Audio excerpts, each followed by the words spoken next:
인구 감소 지역에 대해서는 지역사랑 상품권 발행, 환매, 환전 등에 필요한 보조금 예산을 추가 반영할 수 있도록 하는 개정안에 대해서 어떤 사고방식을 가지면 도대체 반대할 수 있습니까? 농어촌 인구가 소멸하도록 방치하겠다라는 마음가짐이 아니면 반대할 수 없습니다. 결국 이 법안의 핵심 쟁점 전체에 걸쳐서 반대가 무엇을 의미합니까? 소상공인, 농어민, 저소득 근로자들 다 죽어나가도 상관없다. 골목 상권이 살아나고 내수 경제가 회복되어서 이재명 정부의 경제 정책이 성공하는 꼴을 보느니 차라리 대한민국 경제가 망하는 게 낫겠다. 정확히 이런 심리라고 저는 해석합니다. 지역 상권은 모처럼 활기를 되찾았습니다. 오늘 참 격렬하게들 반대 토론하셨지만 지역구 가셔서 유권자들 앞에 서서 이 법안에 반대한다라고 공개적으로 말씀하실 분들은 안 계실 것입니다. 존경하는 우원식 국회의장님과 선배 동료 의원 여러분, 기본소득당 국회의원 용혜인입니다. 이 법률 개정안에 반대하는 것은 이재명 정부에서 경제가 회복되는 꼴은 못 보겠다라고 하는 목리에 불과합니다.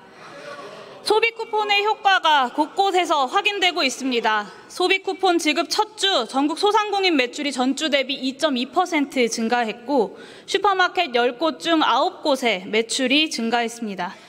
이들 지표는 소비 쿠폰 지급률이 높아질수록 더 뚜렷하게 개선될 것으로 기대됩니다. 여러 지표 중에서 소비자 심리지수는 단순히 민생회복지원금의 효과가 문제가 아니라 윤석열 정부의 교체만으로 내수 회복에 대한 기대 심리가 강화되고 있음을 분명히 보여주고 있습니다. 지난 4월에 소비자 심리지수가 93.8이었습니다. 21대 대통령 선거일이 잡혔던 5월에는 101.8로 올라섰습니다. 그리고 6월에 108.7이었고 7월에 110.8이 되었습니다. 이 수치가 무엇을 말하는가 하면 중앙정부, 지방정부 할 것 없이 지독하게 강행됐던 긴축 정책이 정권 교체와 함께 바뀔 것이다라는 기대에 맞춰서 소비심리 지수도 변화해 왔다는 것입니다. 지역사랑 상품권 주기기는 윤석열 정부에서 강행한 대표적인 내수 억압 긴축 정책입니다. 윤석열 정부는 집권 첫 해부터 지역사랑 상품권 중앙정부 지원 예산 0원을 제시했고 예산 심의권을 가진 국회가 그때마다 겨우 명맥을 유지하는 선에서 최저선의 지원 예산을 편성해 왔습니다. 중국과의 기술 패권 경쟁에 들어간 미국이 글로벌 밸류체인의 재정비에 나서고 트럼프 행정부는 관세 폭탄을 던졌습니다. 윤석열 정부 내내 수출이 추락했을 뿐더러 불확실성도 증대됐습니다. 정상적인 정부라면 수출 상황의 부재를 내수 경기 부양을 통해서 어느 정도 관리하려고 합니다. 그런데 윤석열 내란 정부 어떻게 했습니까?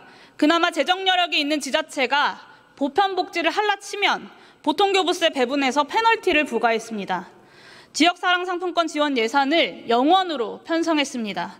지자체 예산으로 평소 해왔던 수준의 지역화폐 발행조차도 할 수 없는 상황이 만들어졌습니다.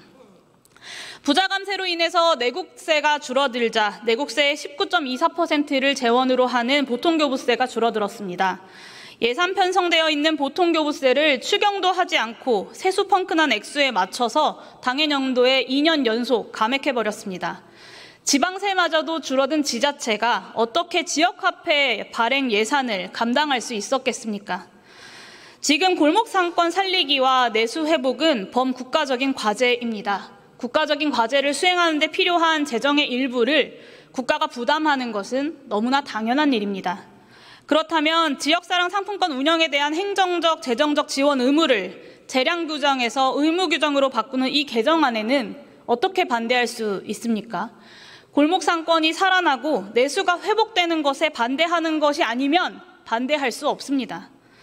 행정안전부 장관이 지역사랑 상품권 활성화 기본계획을 5년마다 수립하도록 하는 개정안을 도대체 어떤 논리로 반대할 수 있습니까? 정부의 경제적 역할, 사회적 역할을 포기해야 한다고 생각하는 사람들이 반대하는 것입니다.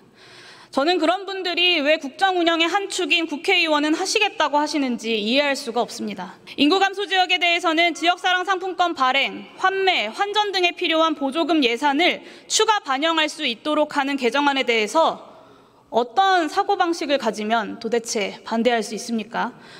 농어촌 인구가 소멸하도록 방치하겠다라는 마음가짐이 아니면 반대할 수 없습니다.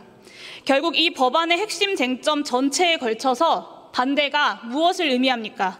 소상공인, 농어민, 저소득 근로자들 다 죽어나가도 상관없다.